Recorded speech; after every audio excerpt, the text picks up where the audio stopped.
है आज का अफसानचा एहसान। ताहिर बेटे, क्यों ना हम माई शकीला का कच्चा मकान जो हमारे बंगले के बराबर है उसे पुख्ता बनवा दे।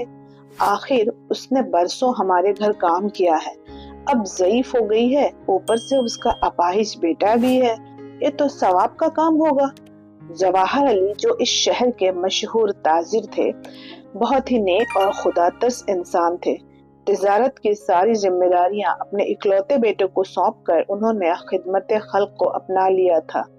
मगर पापा, मैं सोच रहा था अगर हम माई को हमारा गांव वाला खपरेल का मकान दे दें तो कितना अच्छा होगा। जवाहर अली अपने बेटे का जवाब सुनकर बहुत खुश हो गए। उन्हें अपने लायक बेटे पर फख्र महसूस होने लगा। बहुत खूब बेटे, उन्होंने अपने बेटे को गले लगाते हुए कहा, ऐसे ही गरीबों और बेकसों का सहारा बनते रहना। और पापा, उसकी झोपड़ी ढाकर हम अपना गैराज बनाएंगे। हमारे आलीशान बंगले के सामने कितनी बदनुमा लग रही है।